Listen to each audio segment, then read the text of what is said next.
একজন মায়ের একাধিক সন্তান হয়, কিন্তু একটা সন্তানের একাধিক বাবা হয় না।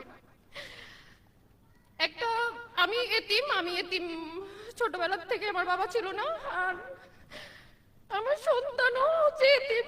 এটা আমি ওটা বলতে পারি না, আমার এই সাহস নেই।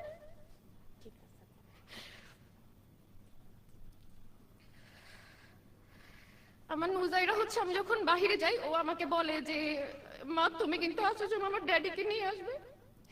আমি ওকে বলি যে আচ্ছা ঠিক আছে, আমি এটা বলে বের হই। আর যখন আমি বাসায় আসি তখন ও আমাকে বলে মা আমার ড্যাডি কোথায়? তখন আমি ওকে আমার আলমারি খুলে একটা নতুন জামা দিয়ে বলি মা নাও এই নতুন জামা।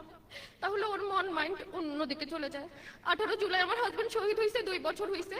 সেদিন আমার কান্না দেখে আমার মেয়ে তার নানুকে ফোন দিয়ে বলতেছে যে নানুমণি আমার মা কেন কান্না করছে, তার জন্য কান্না করছে। আমি সেদিন নামাজে শুধু আল্লাহরে বলছি যে আল্লাহ আমার এতটুকু শক্তি দেন আমি যেন আমার মেয়েরে বলে দিতে পারি বাবা নাই, বাবার আসবে না, আমরা আর বাবার কথা বইল না। এই সাহস শক্তিটা আমার এখনো হয় নাই।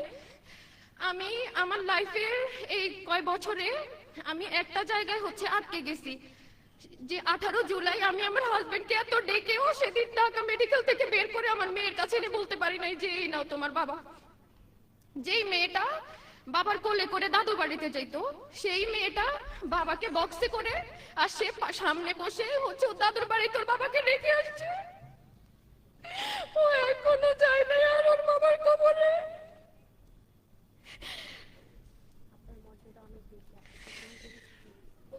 আমি শুধু এতটুকু বলবো, এখানে হচ্ছে মৃদু আপু আছে, সংসদ সদস্য আছে, এই জন্য আমি একটু আজকে আমার মেয়েটা অসুস্থ তারপরেও আমি আসছি। শুধু আমি একটা কথাই বলবো আপু, আপনারা হচ্ছে এই এতিমদের ভুলে যাবেন না। হাদি ভাই একটা কথা বলছে, আমি যদি না থাকি আমার সন্তানকে আপনারা দেখেন। আমার হাজবেন্ড যদি বুঝতে পারতো যে ও থাকবে না চলে যাবে, আপনাদের সবাই এটাই বলে যাইতো যে আমার নুজাইরাকে আপনারা দেখে রাখবেন এই বাংলাদেশের জন্য। আমি জীবন দিছি, আমার সন্তানকে দেখবেন। এই 300 শহীদের সন্তানকে প্লিজ আপনারা দেখবেন, আমাদের ভুলেও যাবেন না। আপনারা সবাই ভালো থাকবেন। আসসালামু আলাইকুম।